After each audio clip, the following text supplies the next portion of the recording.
You could have people, and I've experienced this in previous lives, that maybe it's not even conscious, but subconsciously they don't want to grow. They have a fear of growth. They have a fear of something that they're going to be exposed as not a great leader or whatever. They end up sabotaging the conversation and they just become very unproductive because they're just coming from a place of fear. Making sure you got the right people in the right seats in that room is super important, or it could be a very not fun meeting. Welcome back to the Sterling Family Law Show, the podcast designed to help family attorneys build the firm of their dreams. Today, we have a very special episode. We brought in the president of our own law firm, Jeff Curlin, to talk to us about the annual planning process. How do we think about planning for the next year ahead? What metrics do we look at? Who's in the room? What is the agenda? Make sure to check this episode out as you go in to thinking about 2026 for your family law firm. Gentlemen, welcome back. We have a very special episode today. We are going to be talking about one of the most important meetings that your law firm should conduct each and every year, and that is the annual planning meeting for the next year ahead. Jeff, talk to us about how you think about annual planning for the firm, what's involved, and then we can go into the details of the ins and outs. Yeah. First of all, thanks for having me. Glad to be here. For us, it's multifaceted. We have obviously just growth. We're very much in growth mode. We have a pretty good idea coming into like right now into this year, what we think we can do growth wise next year. So it's just all that's related to growth. Like, okay, how are we going to handle all the calls that are coming in? How are we going to handle the follow-up? How are we going to handle the actual selling of it? How are we going to handle the management of the files? So we start with where we think we'll end up, top line revenue wise, and reverse engineer, like what are all the things that have to happen for us to actually be able to accomplish a revenue side. And then we always have projects going on. What else are we pushing forward? Initiatives where it could be for employees, it could be for our technology stack, it could be what have you. We're obviously in continuous improvement mode as well, and we'll have some rocks associated with that.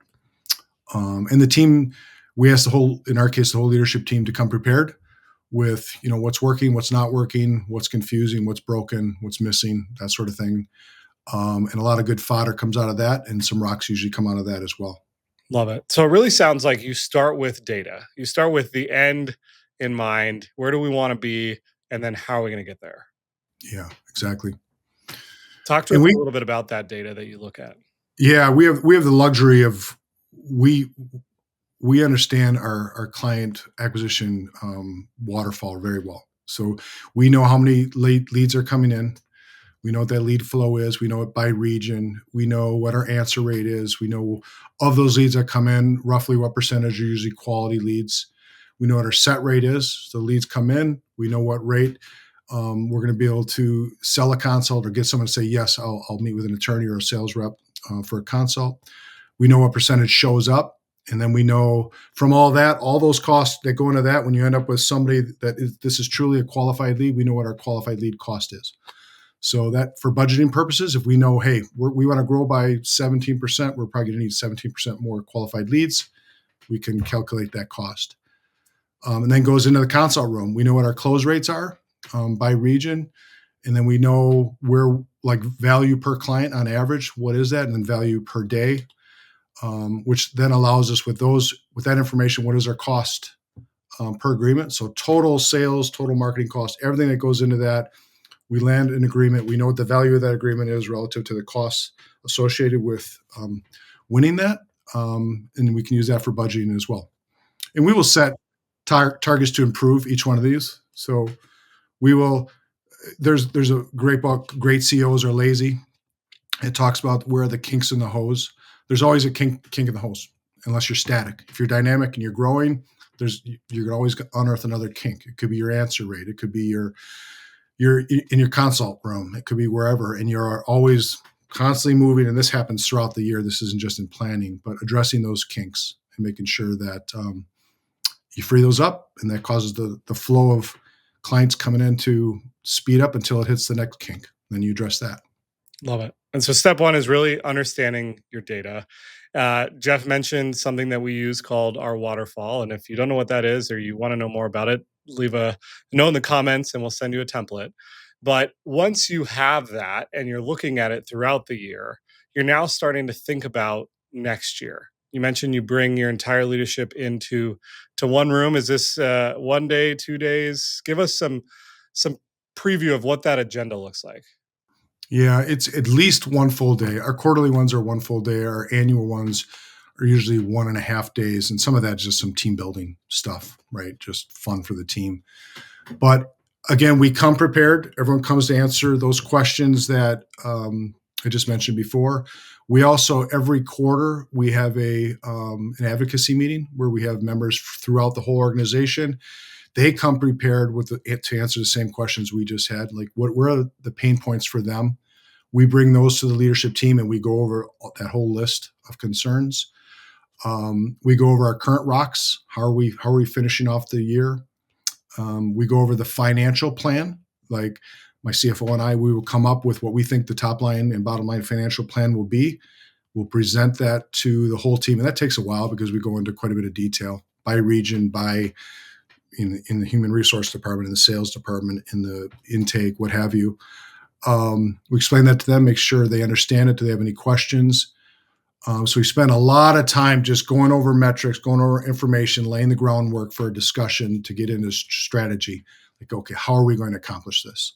Jeff, let me double tap on that financial preparation that you and Todd, the CFO, go through. So the budgeting process is what we call it, right? Where you'll start to, or he will start to put together a proposed budget for the upcoming year, and look at obviously the performance over the last couple of years to craft that budget and growth. Can you explain a little bit more about how he puts that together, how long it takes, how many drafts back and forth are you going through with him before you present it to the ELT?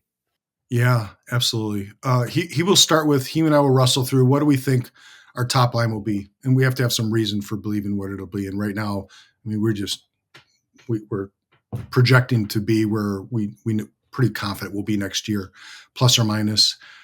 We start with that and then back into, okay, we know what our collections per attorney is. So if we're going to grow by $3 million, how many more attorneys is that going to mean? How many more paralegals is that going to mean?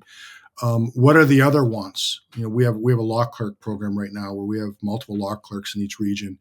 So beyond just the pro rata, you have revenue coming in, you're going to have pro rata expenses in a lot of different categories that just normally go into your cost of sales. You've got the below the line cost. What else do we want to do for employee appreciation? What other hires are we looking at in the corporate side? We usually start with what we think the top line will be. We throw all the desired cost into it, and then he and I look at it and go, okay, where does that have us netting out from a net income or an EBITDA standpoint? And then we do some rationalization. I'll kind of Start have, high, include everything, yep, and then whittle down from there. start there and then go, okay, well, we can't afford all of this unless we do $1 million more in sales. We can't afford all of this. Okay. So, and a lot of those things involve timing, right? You're not going to hire everybody on day one. So we literally go, okay, we're probably going to hire 7 more attorneys, but 2 are going to be in January, 3 are going to be in March, the other are going to be in June, what have you. And make sure it's appropriate, and you're guessing on timing, but it's an educated guess. And the same thing with salespeople and intake, quality control, what have you. But yeah, throw it all in there. See what does that look like, and then where do we need to prune? What are the have to haves? Well, we have to have attorneys, we have to have paralegals, and what are the want to haves? Well, we'd love to do this, whatever extracurricular things. Those are things that maybe we'll have in our back pocket, but we won't put it in the budget. We won't commit to doing it until we know we can afford it. Does Todd start on that in like September? Yeah. Yeah, he does. I mean, you have to have a fair amount of the year going by and have a pretty good idea how the next year is going to end up. But yeah, he starts that. We're right in the process now of finalizing that, and we'll be discussing it with Jeff Hughes here shortly, and then we will present that to the leadership team at planning. So Jeff, also explain how you go to marketing, because marketing drives a lot of the budget for next year, because that's going to be leads that we plug into the waterfall that tells us how many clients we're going to get. So how do you interface with marketing and prepping that budget? Yeah, great question. We share it. We share it by month. So we'll have 5 regions. So we will share 5 regions in all 12 months where we think what we think the growth will look like, where we need the lead volume to be, and what we think we'll be able to handle. And we get that over to our partners at Rocket Clicks, and they plan accordingly. So we're like, they're actually waiting for that right now from us. So yeah, it's very, very entwined because it starts with leads, as you mentioned. Yeah, I think we know that about over 86% of the revenue driven into Sterling is from the website. And so I think we're a little unique in that, and some other firms, leveraging more referrals or other resources or sources of leads. But for us, it is very much how many leads do we need to drive in order to get to the revenue numbers we're trying to achieve. Yep. Yeah, and it's based on assumptions that like all the waterfall conversion rates I mentioned, the assumptions of value per agreement, and all those things are dynamic. Our values are sometimes are going up, which is cost of inflation. Hopefully our metrics are getting better.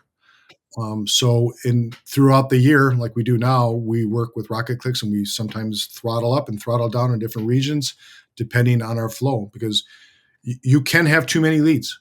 If you get too many leads at the wrong time, it could exacerbate a problem and actually cause you to close less agreements. It seems counterintuitive, but it absolutely will happen.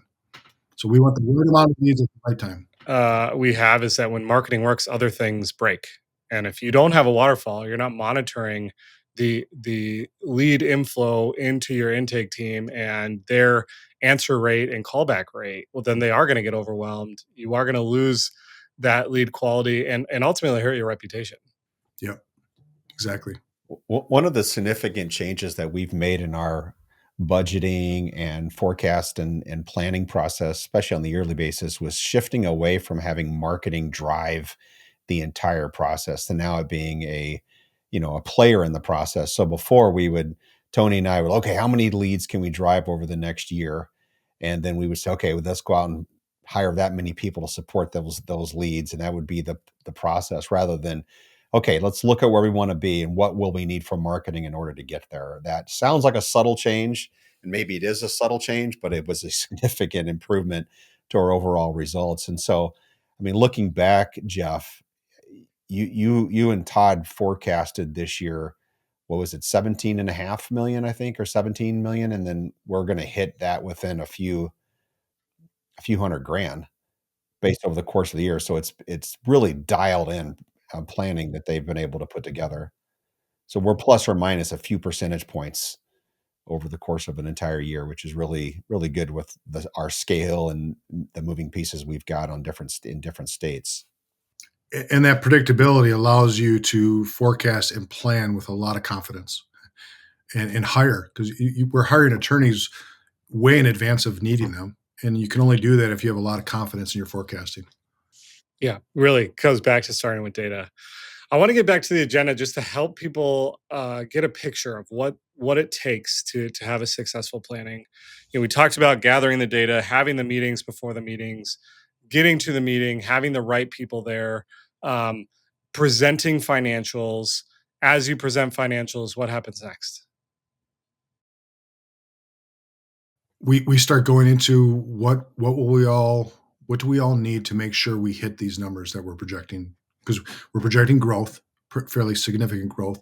What will break by doing this, by growing at this rate, and rationalize that and talk about that as a So, team. for example, your head of intake could be sitting there and you're saying, "Hey, we're going to add 5 more heads to the intake team." And Yeah, she may be thinking, "Wait a second, we need another assistant manager or that's going to exactly. be too many direct reports." And so that's when that issue would surface. That's exactly. And to be fair, we're doing as much of that as we can in advance. So to your point, we're meeting with Mary, our sales manager, who oversees the sales team and intake, and she's already answering those questions, or she's coming back with, "Well, here's all the things I would like. I think I'll need 2 more leads. I think I'll need this, in addition to just the pro rata, like I said, cost of sales. So I'm going to grow by 17%. I need 17% more intake people. Well, this could be in addition to that because you reach a tipping point where, hey, this one person can't manage all these people. We need to add another. So we'll put all those things in. We'll talk about them, and then we'll go, what else are we missing with the whole team? My partner, Tony Carls, just released the actual blueprint of how we grew Sterling Lawyers from 0 to 17 million. His book is called The Waterfall Method. This isn't theory. This is our actual playbook that we still use today, every single day in our huddle.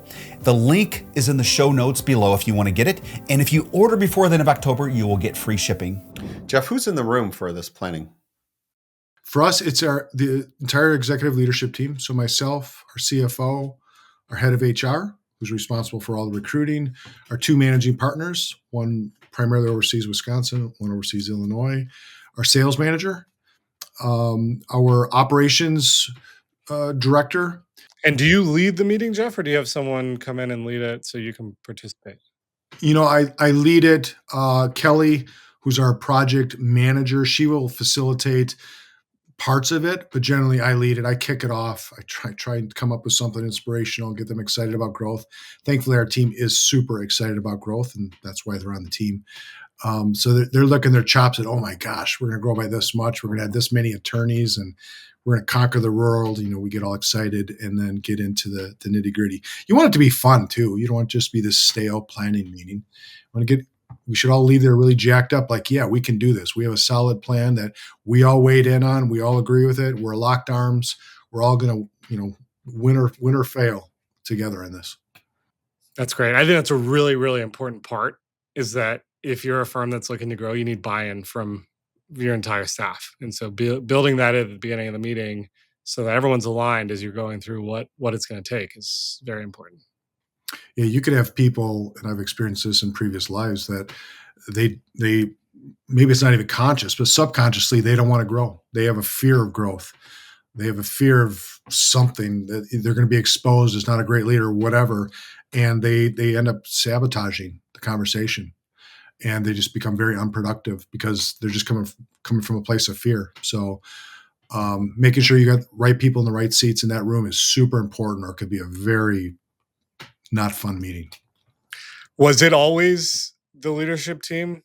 And did you ever add anyone or subtract someone based on that scenario playing out? Yeah, we've had to help one or two people that were on the leadership team years ago, find something different. They just weren't in the right seat.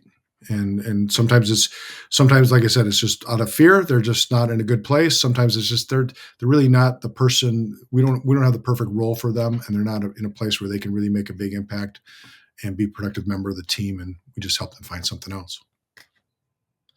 So the thing I really appreciate is all the work that happens before this meeting, right? This meeting is kind of the culmination of all the other meetings that you've had, where everything's kind of already been sold in, and now you're just working through the minute details. Would that be true to say? Yeah, it is. And our planning meetings are probably shorter than a lot of meetings. In fact, our planning meetings are shorter than they used to be. We go over our metrics every single day. Every single day, we spend 5 minutes and we go over each waterfall in every region. We share our financials, our P&L with our leadership team every single month. Both a summary view on 1 week when we get the flat, we call it a flash report. And then the week after that, we get into the minutia and where the variance is. So the team is very well informed. We're not having to start from scratch to educate them in half a day in planning so that we can have a constructive conversation. They're very aware of where we're at. That's great. Okay, so I just want to make sure we stay on the agenda of the day. You have presented financials. The team has worked through some of the kinks and how that financial goal is going to impact the operations of the firm. Is there anything else that happens on that day that is worth noting? Yeah, everyone comes with ideas and things they would like done.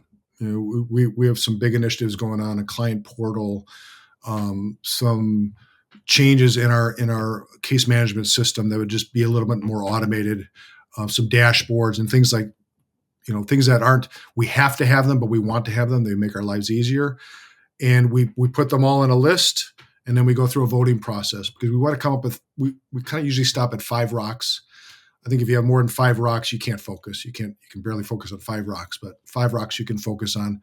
If everything is an initiative, nothing is. Yeah, exactly. So we vote and we wrestle and we advocate, and it's fun because sometimes someone's rock won't get picked, and they'll just like, can I just say a little bit more about this and just advocate it? And we've changed minds doing that. One of our managing partners is a really good arguer. Imagine that.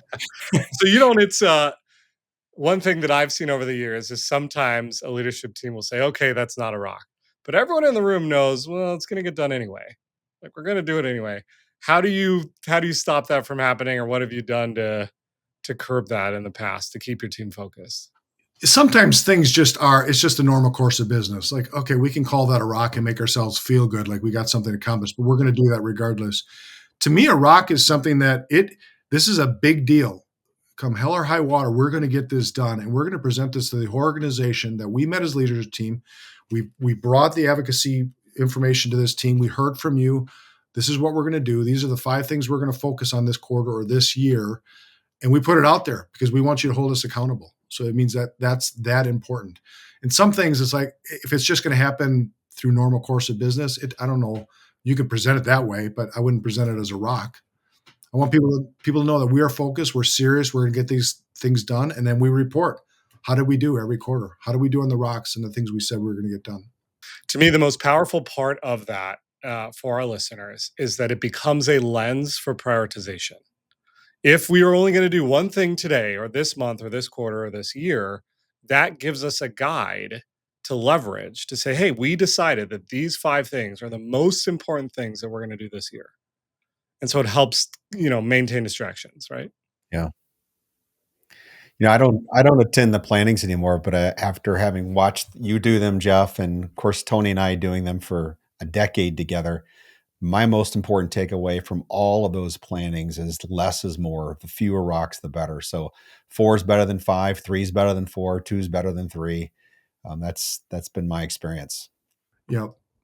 And to add to that, Jeff, a lot of these rocks, we try to make them like SMART goals, right? Like you can truly measure them, you can report on them, you can articulate what they are. A lot of the rocks have to be broken up. Like, what are we literally going to get done in the next quarter? We're not going to have this whole thing done and deployed in one quarter. Okay, well, this quarter, we're going to go out and we're just going to do some beta. We're going to create something. Q2, we're going to do some beta testing. Q3, we're going to launch it, what have you. But break it into chunks that are truly achievable, still hard, but realistic. Because a lot of times we get in there and it's easy to put things down on paper and go, yeah, we can get that done. And then we get caught up in life, especially after planning when all our inboxes are packed full again. And you get behind and you don't get them done. You're like, ugh. Yeah, a few really key lessons there. One, you're doing annual planning in holiday season. So people are going to be excited and amped up and commit to things. And in reality, you lose weeks of productivity during the holidays. And then two, as you're thinking about annual planning, right, you're building annual goals that probably will break up into quarterly rocks. And so I used to live in this world of like, well, if we don't get the rock done this quarter, it's not done. Well, in reality, we didn't do a great job planning. This was a bigger rock than a quarter's worth of work. We need to go back and decide what is the things about this goal that we can actually get done over these 90 days. Yeah, exactly. And are you going to feel good? I mean, that's a question. One of the last questions. Like, okay, if we get these 5 rocks done, if it's 5, and we articulate what is, really what does done look like? So you don't have scope creep and what have you. Really articulate what does done look like for that quarter. Are we going to be happy with that? Are we going to be glad that we spent the time in these 5? If there's anyone here that would be like, yeah, what was the point? Okay, why is it a rock? So Great. Another point you just mentioned that I don't want to leave out is that if you are a leader that leads with lots of power and authority, and you ask your leadership team to come into planning, don't expect them to push back on you and be extremely valuable in that meeting. You need to empower your leadership team in that room, in that moment, to be an equal, to have an equal voice, to be able to push back. It's something we learned very early on, and having that as a safe place where you can really wrestle, like you mentioned, through some of those issues makes that meeting that much more productive. couldn't agree more. Couldn't agree more. And really watch your team. Some folks they're always the one that are quick to speak up. They'll dominate the whole time if you let them. And others, they have a lot to say, but they're never going to be the first one to speak up. And just make sure you have room to hear from everybody's voice in the room and speak it almost as little as you have to keep things going. Yeah, there's an art to having a successful planning, and I appreciate your insights as it relates to the agenda and everything involved there. Is there anything else that you would recommend for someone listening to this, thinking about maybe doing their annual planning for the first time or doing it in a new way? Anything else they should think about? Make it fun. I'm not great at the fun aspect. I'm more Oh, you're a prone to. ball of fun, Jeff. Yeah, I know. Yeah, thanks. Uh, I love business. I love numbers. Me and my CFO, we get along great. And I love having fun, but I'm not the guy who's going to come up with fun activities. So we have people on our leadership team that do. I'm like, what could we do that would be fun? And we might go-kart racing at this next planning, actually, as a result of that question. So, which would be fun. I love that. I never would have came up with that idea on my own. But that's important. And just make sure you have people that are complementing, they have strengths that complement your weaknesses and vice versa. Anything else that we may have left out or that someone should think about as they're going into their annual planning season this year? Well, just what I already said, less is more. Do fewer goals, fewer rocks. 100%. Yeah, I think the only thing I would add is be really intentional and be really prepared beforehand. You don't want to come to that meeting and say, okay, well, let's start from the beginning and figure everything out in here. You're never going to get done. That's a really, really good point, Tyler. I learned that earlier in my career. The leader of the meeting should be spending quite a bit of time preparing for the meeting, just out of respect to the teammates that are showing up, so that you could have a constructive meeting right off the bat. That's great. Gentlemen, appreciate your time and insights. Looking forward to the next one. All right.